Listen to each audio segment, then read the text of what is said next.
Queridos hermanos, con un poco de vergüenza me atrevo a dirigirme a ustedes a través de estos medios de comunicación ante preguntas de mis hermanos obispos sobre algunas circunstancias que la pandemia ha puesto de manifiesto en relación con la liturgia. He creído conveniente,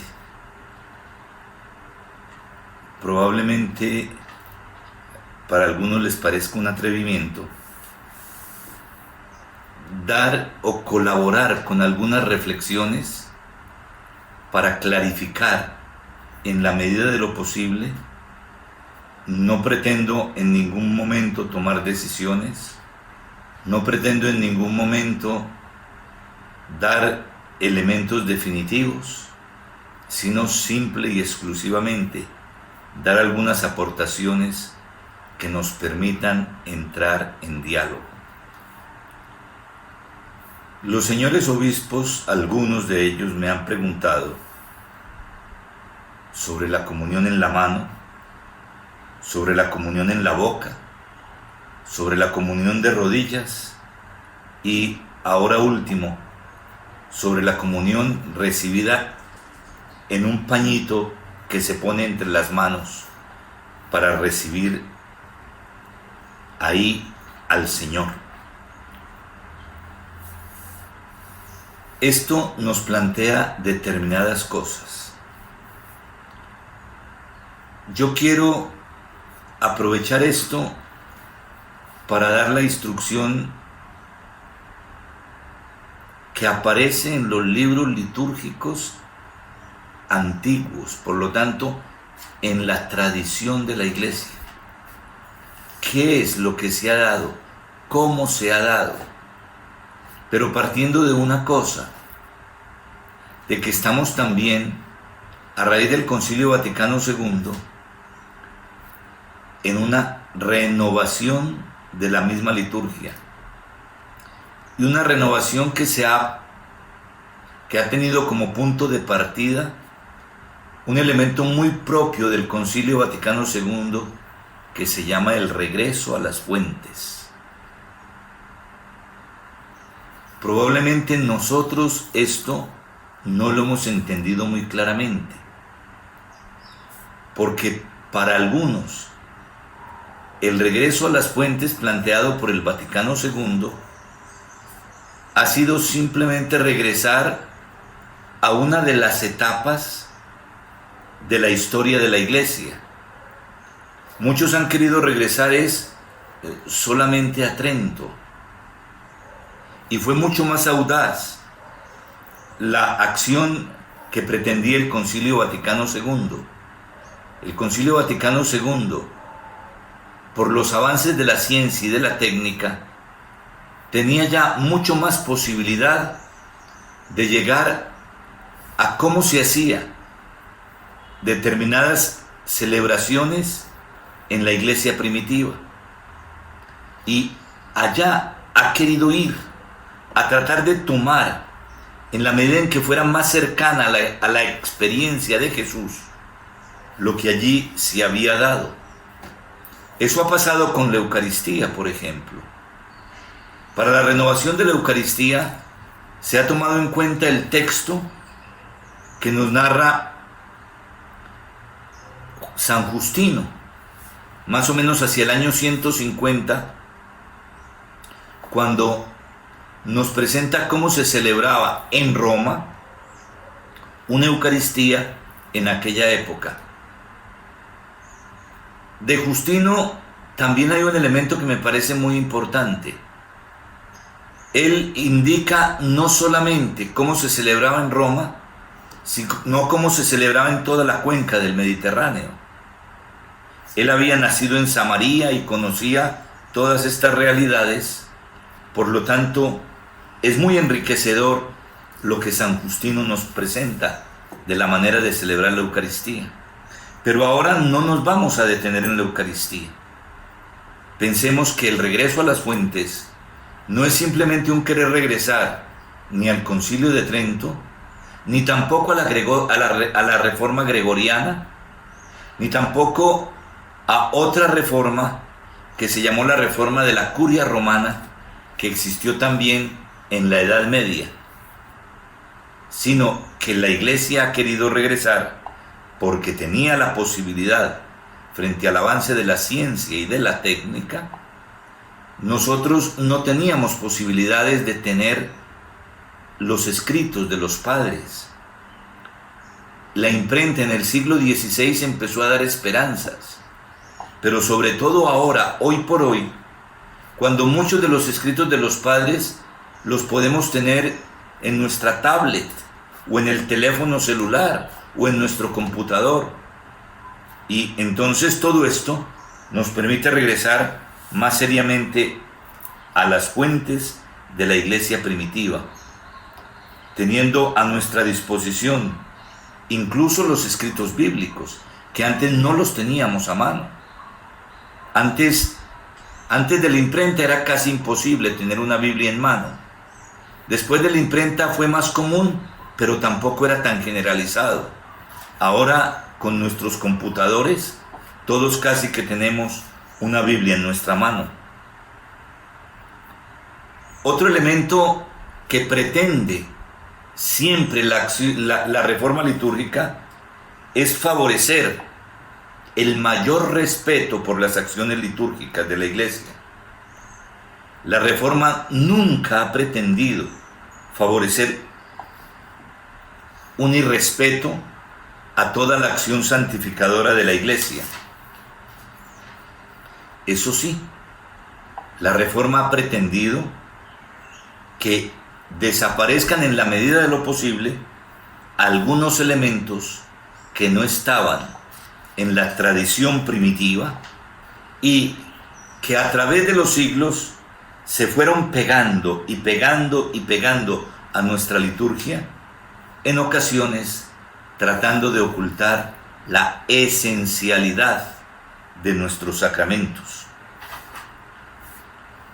Por otro lado, la reforma litúrgica ha querido hacer accesible a nuestro pueblo la comprensión de nuestras celebraciones, pero siempre con un elemento, y es que los cambios no afecten el sentido del misterio, pero el misterio bien comprendido, porque el misterio en la Sagrada Escritura no es lo mismo que como nuestra gente común y corriente entiende la palabra misterio. Cuando nosotros decimos misterio, inmediatamente entendemos lo que no se comprende, lo que no se entiende. Cuando nosotros ponemos por delante la palabra misterio, vamos a hablar de lo que no se puede comprender. No nos olvidemos que el origen de misterio es la palabra misteria en griego, que al latín fue traducida como sacramentum, y sacramentum ni misteria en griego quiere decir simplemente lo que no comprendemos. Misteria y sacramentum quiere decir dos cosas fundamentales: una primera parte que se revela y otra segunda parte que permanece oculta. Por eso nosotros siempre hemos definido el sacramento como un signo sensible, un signo que alcanzamos a captar y a comprender, pero que nos está dando otra realidad que va mucho más allá del signo, que refleja que nosotros no somos Dios, sino hombres, y por lo tanto es una realidad que nuestra inteligencia no alcanza a comprender. Pero hay una parte de ese misterio que se revela, que se manifiesta, y que nosotros hasta cierto punto podemos comprender. Otra parte que no podemos comprender. Si ustedes quieren comprender mejor esto, basta con que nos leamos el capítulo 1 de la carta a los Efesios. Y en el capítulo 1 de la carta a los Efesios San Pablo nos da claramente la interpretación de lo que es el verdadero misterio. Estos elementos yo quisiera que los tuviéramos en cuenta cuando vamos a hablar de todo esto. Cuando vamos a hablar de la comunión en la mano, de la comunión en la boca, de la comunión de rodillas o de la comunión con un pañito en nuestra mano.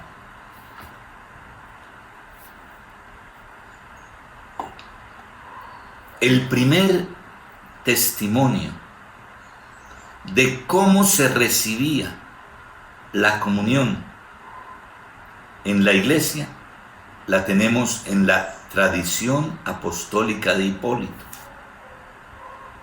Allí se nos va a decir que la comunión se recibe de pie y en la mano. Dice Hipólito: el domingo el obispo, si es posible, distribuirá con su mano la comunión a todo el pueblo, mientras que los diáconos hacen la fracción del pan. Los presbíteros colaboran en esta fracción. Cuando el diácono le trae la Eucaristía a los presbíteros, les presenta la bandeja y el presbítero la tomará él mismo y luego la distribuirá a su pueblo. De sus manos pasará a las manos del pueblo. Y entonces el pueblo la tomará de sus manos y la llevará a la boca. Esto lo dice el domingo, pero después tiene una nota diciendo: los otros días se comulgará siguiendo las instrucciones del obispo. Eso dice la tradición apostólica de Hipólito en la manera de recibir la comunión. No dice absolutamente nada de si los otros días de la semana se recibe en la boca.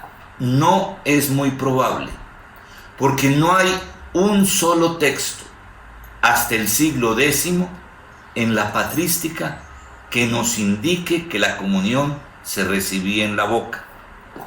Ahora, más tarde, explicaré los elementos que se aducían para entregar la comunión en la mano y no en la boca. Yo quiero advertirles, yo estoy dando lo que está en la tradición. Yo no estoy tomando partido ni por darlo en la mano ni por darlo en la boca. De modo que yo solamente me limito a ofrecer los elementos que nos da la tradición de la Iglesia. Hay además una carta del Papa Cornelio en relación con los problemas del cismático obispo novaciano,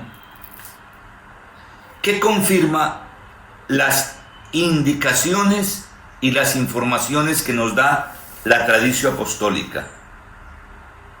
E insiste: la comunión se recibe estando en pie y en la mano. San Cipriano nos dice que el fiel recibe el pan sobre la palma abierta de la mano, cierra la mano y la vuelve a abrir cuando ha regresado a su puesto, y en su puesto la consume. Eso es lo que dice San Cipriano. Por su parte, San Cirilo de Jerusalén dice: no te acerques pues con las palmas de las manos extendidas, ni con los dedos separados, sino que poniendo la mano izquierda sobre la derecha, a modo de un trono, que ha de recibir al Rey, recibe en la concavidad de la mano el cuerpo de Cristo, diciendo amén. consúmelo a continuación, mirándolo con ojos de santidad y cuidando que nada se pierda de él, pues todo lo que se te caiga, considéralo como quitado a tus propios miembros. Pues dime, si alguien te hubiese dado limaduras de oro, ¿no las cogerías con sumo cuidado y diligencia, con cuidado que nada se te perdiese y resultases perjudicado? ¿No te preocuparías mucho más cuidando y vigilando que no se te caiga ni siquiera una miga, que es mucho más valiosa que el oro y que las piedras preciosas? En la iglesia griega, esta tradición de recibir, como lo indicaba Cirilo de Jerusalén, la comunión, permaneció durante mucho tiempo. Teodoro de Mopsuestia también nos confirma este mismo parecer. En Occidente, San Agustín dice que el cuerpo de Cristo se recibe con las dos manos. Esto lo encontramos en su escrito contra Parmeniano, en el libro segundo, en el número 7 y en el parágrafo 13. En este tiempo es necesario tener en cuenta una cosa. En los tiempos, más concretamente en los tiempos de Cesáreo de Arles, porque es el único testimonio que aparece del pañito blanco que ahora muchos han querido resucitar para recibir la comunión.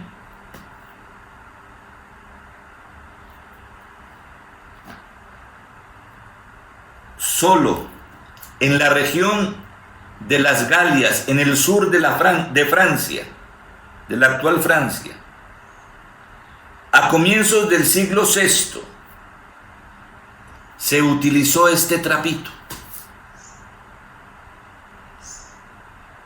Sin ese trapito, ninguna mujer podía comulgar. Era un trapito solo para las mujeres. Era un pañito que solo era para recibir la comunión sobre el pañito, pero solamente era para las mujeres. No hay ningún otro testimonio en ninguna otra parte de la iglesia. Solo era para las mujeres, que no se les permitía a mano desnuda recibir la comunión de otra manera. Es más, algunos han interpretado que era también lo mismo que utilizaban para cubrir la cabeza, que en el momento de la comunión se lo ponían las mujeres en las manos, porque no nos olvidemos que incluso hasta poco tiempo hace, ya del Concilio Vaticano para acá, las mujeres también tenían que ir al templo con la cabeza cubierta. Los testimonios de la recepción de la comunión en la mano duran hasta finales del siglo IX, comienzos del siglo X. Es decir, hasta el siglo IX tenemos la comunión en la mano. Desde comienzos del siglo XX se comienza a recibir en la boca, y es cuando aparece por primera vez la iconografía de Jesús dando la comunión a sus apóstoles en la boca.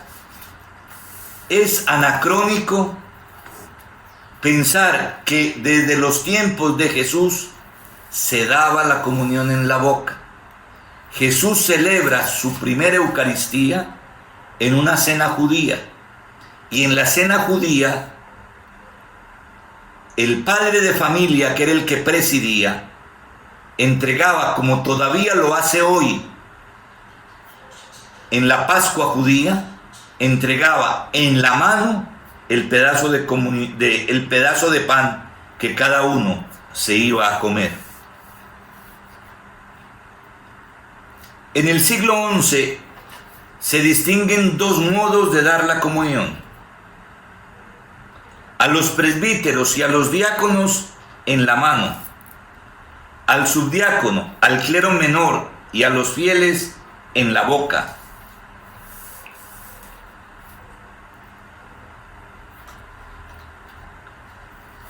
Tengamos en cuenta otro elemento que creo que también es importante que nosotros lo analicemos. Más o menos hasta el año 53 de la era cristiana, la Eucaristía se celebraba una sola vez al año. Se celebraba el día de la Pascua y no más. Más o menos hacia el año 50, 53, hacia ahí, la Eucaristía se empezó a celebrar todos los domingos. ¿Cuándo se empieza a celebrar todos los domingos? Cuando los cristianos son expulsados del templo en Jerusalén y de las sinagogas. Cuando ya no se les permite más la asistencia. Tenemos que saber que la mayoría de los cristianos en esta época eran judíos. Por lo tanto, ellos participaban de la Eucaristía anual y seguían participando los sábados en su reunión sabatina, en su reunión judía. Solo a partir de la expulsión de los cristianos de la sinagoga y del templo, entonces ellos comienzan a celebrar la Eucaristía al atardecer del sábado, amaneciendo el domingo. Naturalmente, ellos todavía hoy cuentan el tiempo de manera distinta a nosotros. Para ellos el día comienza a las 6 de la tarde. Por lo tanto, ellos, los judíos, celebraban al atardecer de nuestro viernes, ya para ellos sábado, y los cristianos empezaron a celebrar al atardecer del sábado. Cuando terminaba el sábado judío, empezaban a celebrar ellos la Eucaristía, que ya entonces la empezaban a celebrar una vez a la semana. Celebrando la Eucaristía una vez a la semana, la iglesia duró hasta el siglo VI. Hasta el siglo VI la iglesia no conoció la Eucaristía diaria. En el año más o menos 354, ¿qué sucede? Algunos no podían participar de la Eucaristía dominical. Entonces la iglesia, con cierta condescendencia, pero con rigor también, permitió que se celebrase una Eucaristía el día miércoles. Pero en conciencia tenía que ser para los que no podían participar de la Eucaristía el domingo. No nos olvidemos,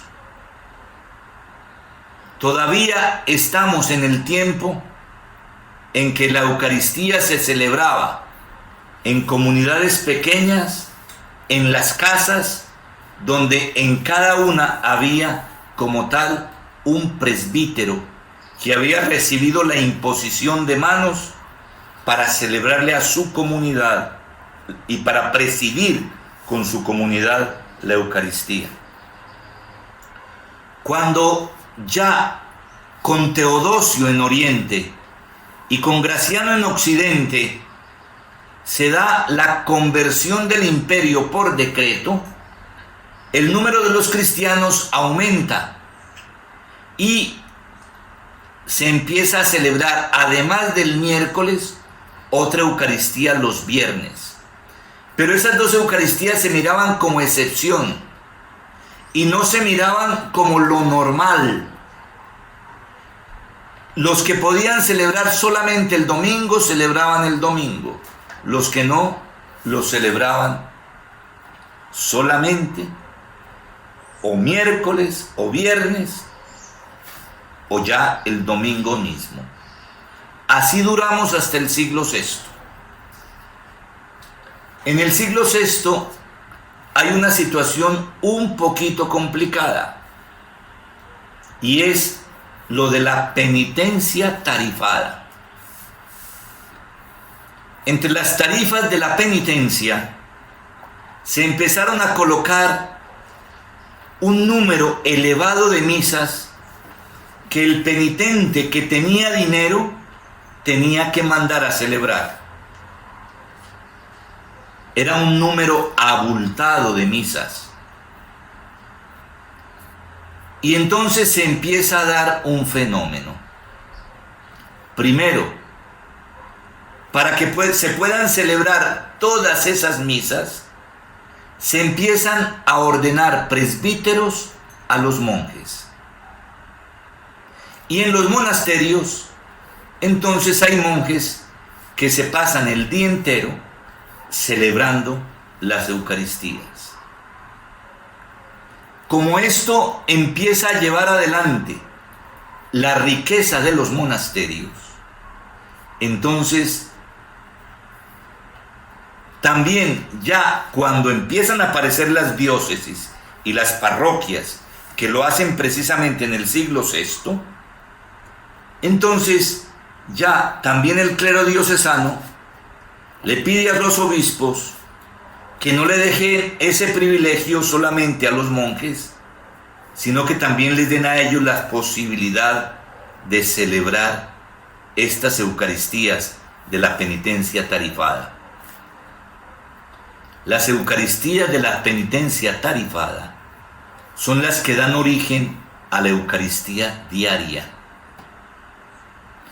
La Eucaristía diaria en la Iglesia la salvaron los santos de la época. Porque los santos de la época empezaron a vivir con grande devoción la Eucaristía. El Papa tuvo que intervenir frente a los abusos que se estaban presentando, porque había sacerdotes que celebraban hasta 32 Eucaristías diarias. Por eso, el Papa tuvo que intervenir, prohibir las 32 Eucaristías, permitir solamente una Eucaristía diaria por presbítero, con una única intención.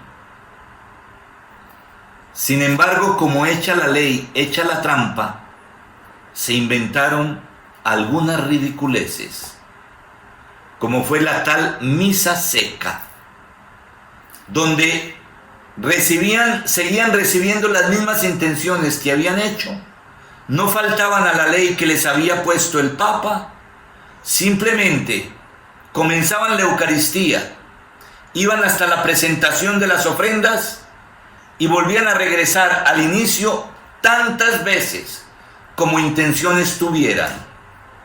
Hacían una sola plegaria eucarística y después volvían a seguir la Eucaristía hasta el final, también según el número de intenciones que tenían.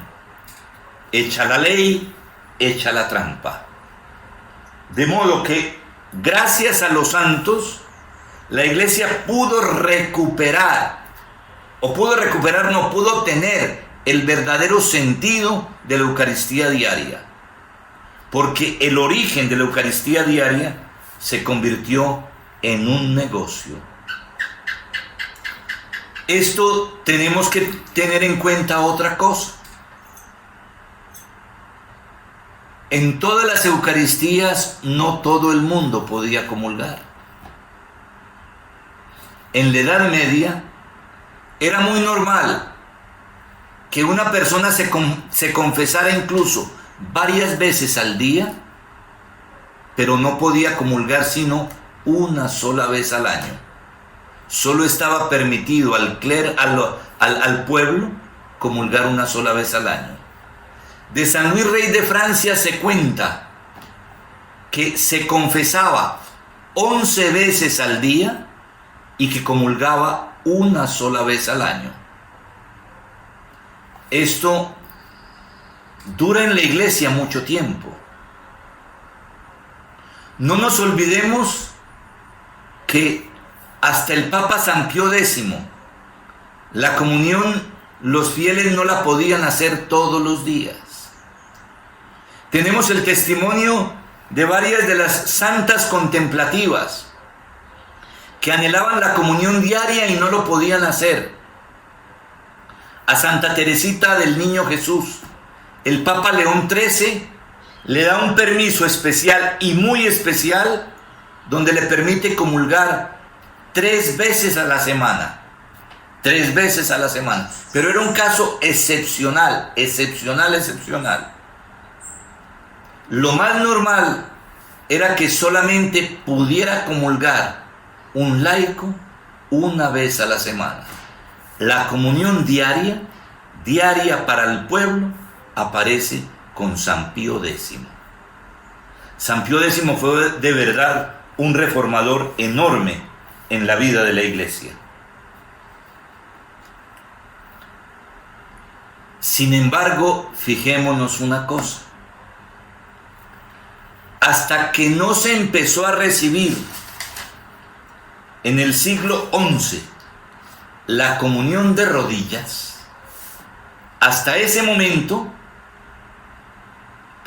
hasta que no se empezó en el siglo XI a recibir la comunión en la boca, no se empezó tampoco a recibir la comunión de rodillas. Y la única razón que se encuentra para permitir la comunión de rodillas es la facilidad que se da para que el obispo o el presbítero coloque la comunión en la boca. No se da ningún argumento de mayor respeto, no se da ningún argumento en favor de que es que de rodillas se respeta más que estando en pie. Es más, los libros litúrgicos nos hablan muy positivamente de la posición de estar en pie. Los libros litúrgicos nos dicen que la posición en pie revela la dignidad que Dios ha colocado en el hombre al hacerlo a imagen y semejanza de Dios. Y que por eso, precisamente, por haber recibido de Dios la dignidad de ser imagen y semejanza, nosotros nos presentamos ante Él de pie, que es también la posición del resucitado. Y que como hay que comulgar en gracia, nosotros estamos resucitados. Aquí no entraba absolutamente nada de estas realidades. Hay otro elemento que aparece también entre todas estas reflexiones, sobre todo entre la comunión en la boca y la comunión en la mano, diciendo que no podemos nosotros privilegiar ninguno de los 2 miembros del cuerpo, ni privilegiar las manos, ni privilegiar la lengua, ni decir que una es más digna que otra. Y ellos decían, los que quieren decir y recibir la comunión en la boca, dicen que la lengua es más digna que las manos. Y se nos olvida que el apóstol Santiago, en el capítulo 3 de su carta, nos dice que el que no peca con la lengua es varón perfecto. Y que con la lengua pecamos más fácil que con los otros miembros. De modo que aquí sobraría precisamente el hecho de decir que es más digna la lengua que la mano. Por otro lado, ¿cuál es el problema? Esto se agrava en la época jansenista. Ahí es donde entra muchas concepciones de respeto que no era que antes hubiera un irrespeto, sino que quieren extremar con cuestiones que no son sencillas, que no son simples, que este es otro elemento de la liturgia, la sencillez. Quieren argumentar respeto para ir en contra de una sencillez que tiene la liturgia, que es mucho más clara que determinados gestos que terminan siendo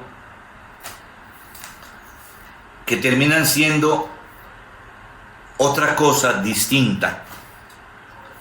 Por otro lado, y esto es también de la vida común, recibir la comunión en la mano era otro de los argumentos que existían. Significa también, en parte, nuestra madurez en la fe. ¿Por qué nuestra madurez en la fe? Nuestra madurez en la fe porque solo los niños pequeños reciben la comida ordinaria en la boca. Alguien se las da, o el papá o la mamá o los hermanos, o alguien que está sirviendo, o la niñera, le dan en la boca al niño. Pero el día en que el niño puede ya por sí mismo llevarse la comida a la boca, ese mismo día incluso se celebra, se le aplaude al niño porque ha llegado ya a una edad más respetable. Estos son elementos que es necesario colocar de frente. La comunión, entonces, de rodillas empieza solo por comodidad. No hay ningún otro elemento en los libros antiguos que nos permitan decir otra cosa distinta.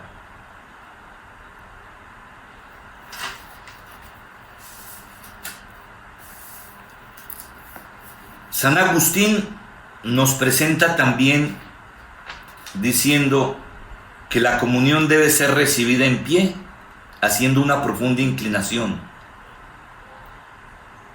En Oriente se recibe en pie, pero se permitía también una postración anterior, en sentido de humildad profunda. Estas prácticas en Oriente se generalizaron también en el siglo XI. Esto es lo que yo puedo sacar en relación con estos temas de los libros litúrgicos. Ahora, ¿qué tengo que decir en concreto? ¿Cómo están las cosas y cómo está nuestra legislación actualmente?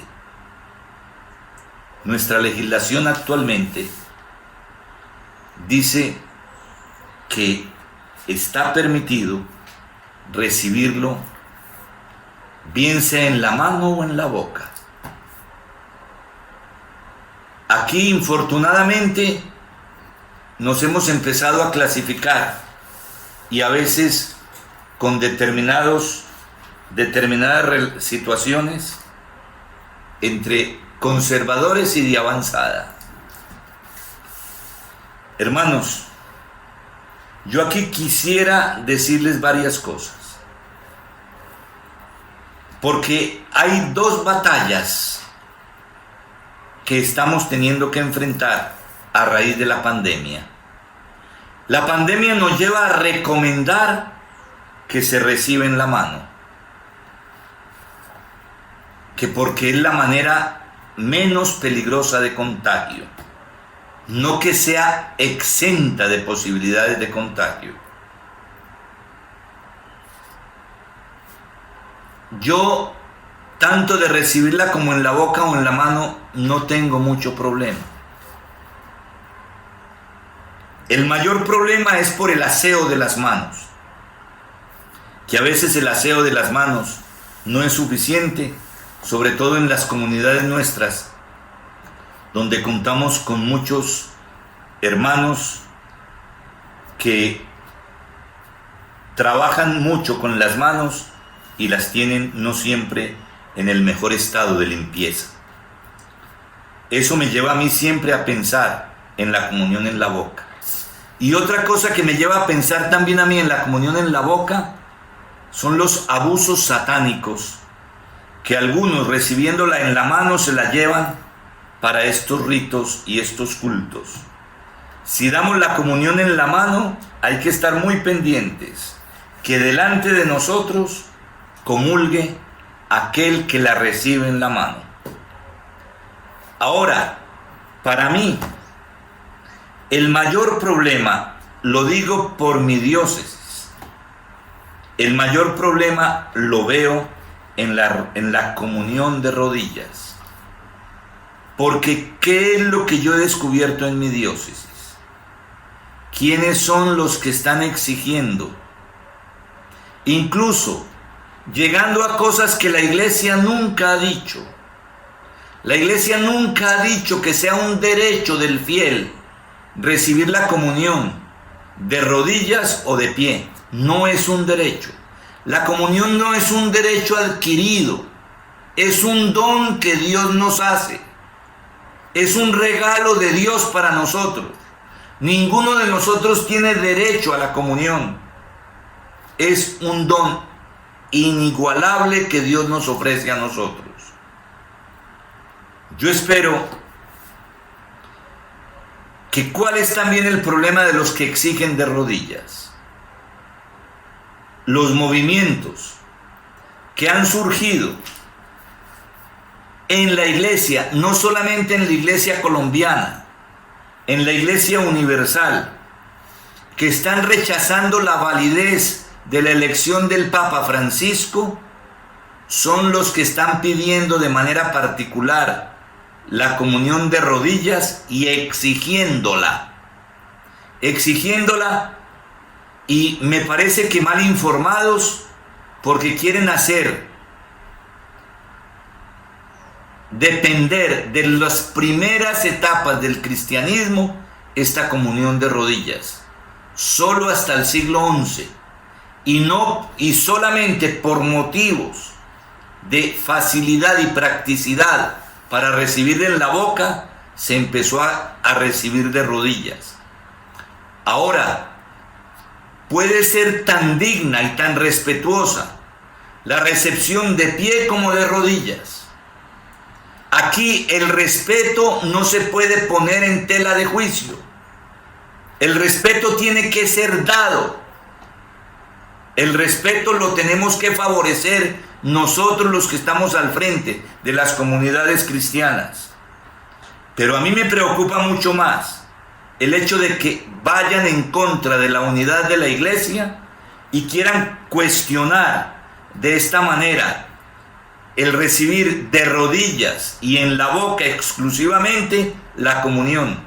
Y ahí está el gran problema que se nos ha presentado ahora, porque es a partir de ahí donde muchos están casi que exigiendo hasta llegar a una dosis tal de que prefieren no comulgar a recibir la comunión en pie o en la mano. Hermanos, yo con esto quiero hacer unos aportes. Lo del pañito en las manos, lo que puedo decir es lo que dije. En la tradición de la iglesia no ha existido. Existió en una parte del sur de Francia y no más. La iglesia nunca, si no es en la teoría jansenista, ha mirado el cuerpo con desprecio. Y esto es lo que nosotros tenemos que tratar de volver a valorar. San Juan Pablo II, con la teología del cuerpo, nos ha dado grandes lecciones. Y todo esto es necesario que nosotros lo volvamos a valorar y tomemos decisiones concretas. Espero, hermanos, que esto nos ayude a todos. Que esto, yo, como les digo, no pretendo absolutamente nada, no pretendo ni buscar adeptos para un lado o para el otro. Busco solamente empezar a ventilar una situación que se nos está presentando y que exige nuestra reflexión. esto lo quiero compartir con todos los hermanos obispos que lo deseen. Yo lo voy a ofrecer y los que lo quieran, entonces pueden tener acceso a él. Que Dios los siga bendiciendo y los fortalezca. Mil gracias, perdonen el atrevimiento y que si les sirve para algo, bendito sea Dios.